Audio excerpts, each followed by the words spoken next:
President Biden warned China it would face consequences if the country gives financial or military support to Russia for its war in Ukraine. Mr. Biden met via video call Friday with his Chinese counterpart, President Xi Jinping. A White House official said that the president outlined the economic punishments already imposed on Russia and said China would face a similar fate if they help Moscow. Beijing has yet to condemn Russia's assault on Ukraine, but government officials deny considering giving any aid to Russia. She is also quoted in state media saying the Ukraine crisis is something that we don't want to see. However, last month, the two nations announced a limitless partnership. For more, I'd like to bring in Vice President of the Asia Society Policy Institute, Wendy Cutler. Wendy, welcome. So the war in Ukraine is creating, obviously, this balancing act for China, trying to navigate its relationship with Russia, as well as not anger the United States and impose any sanctions on themselves. Which relationship, when it comes to the United States and Russia, do you think China prioritizes more, and why? Well, that's a great question, and I don't think we know the answer yet. I mean, clearly it's a balancing act for China right now. It is a strategic partnership with Russia. At the same time, it has strong economic ties to Europe and to the United States. And so, it would face enormous costs if it sides too much with Russia or it proceeds with military or financial assistance to Russia.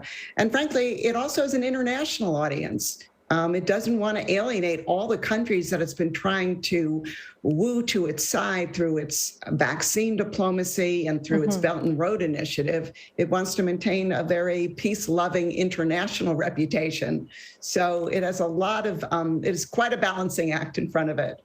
Wendy, do you think China and President Xi Jinping in particular appreciate or is enjoying this position of being the kingmaker? Maybe at some level, but I also think that they're facing China's facing enormous headwinds right now. It has severe economic problems. COVID is spreading around the country. And now Ukraine is on President Xi's plate. And as he approaches the 20th Party Congress when he wants to secure his third term, I'm not sure he wants all this stuff on his plate. I think he wants stability. And obviously, there's also sort of underlying currents of economic repercussions or worse that came with that meeting between President Biden and President Xi on Friday. The White House insists that the conversation was not about incentives. But what stakes does China have in particular when it comes to making a decision that the United States thinks is crossing the line when it comes to Ukraine and support for Russia? Well, President Biden was very clear, spelling out to President Xi that there will be significant consequences if China provides material support to Russia. The consequences were not spelled out. Right. But if you look at some of the economic sanctions that have been applied to Russia, including removing Russian banks from the SWIFT system or removing their special tariff status in the World Trade Organization, these are serious economic consequences for an economy as large and as internationally integrated as China. Wendy, a lot of people have been referring back to February when China and Russia, President Xi and President Putin said that there were no limits between their friendship. Is there any indication that President Xi regrets that decision, has any second thoughts about making that proclamation with Russia prior to Russia's invasion in Ukraine? Or is there a sense that she did know that this was very much a possibility? Certainly, we were reporting on it at the time. Well, that will always be the question. None of us were in the room. We don't know exactly what Putin told Xi about his plans with respect to invading Ukraine.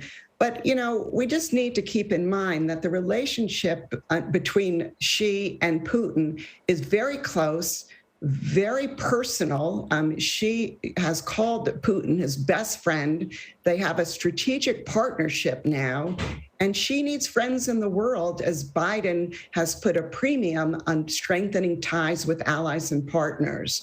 So, this is a complicated situation, and we don't know how she is going to balance all of these kind of competing considerations as he decides what his next move is in this saga.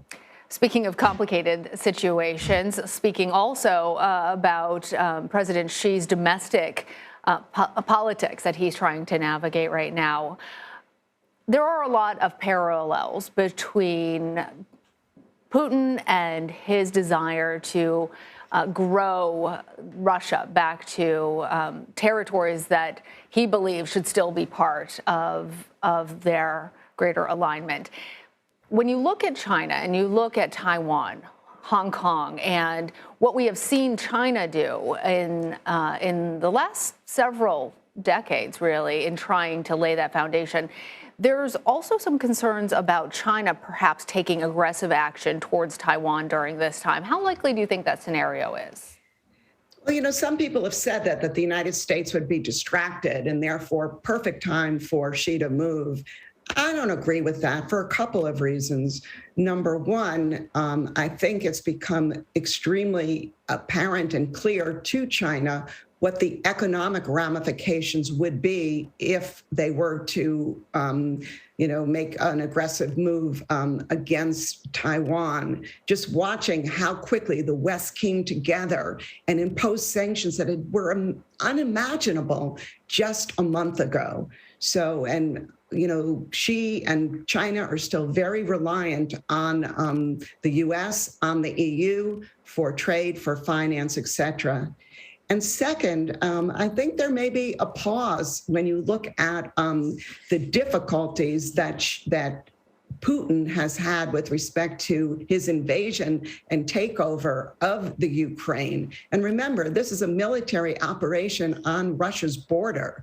It's very different to launch an attack on an island 100 miles away from your country.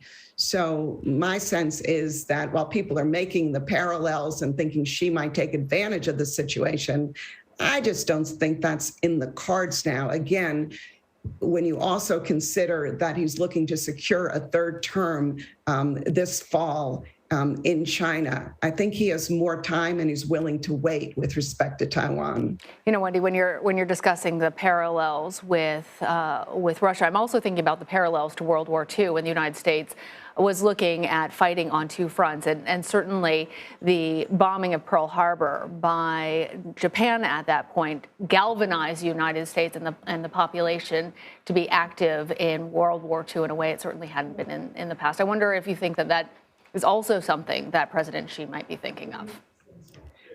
Absolutely. And if he's looking and seeing how just the Russian invasion of the Ukraine has galvanized the West in ways, again, that none of us thought were possible a month ago, particularly with respect to Europe. When you think of Germany now talking about increasing its military expenditures significantly, it's going to be a different world in the weeks, months, and years ahead. I think we're living through something that we've, unparalleled in recent years. Absolutely. Wendy Cutler, thank you. Thank you.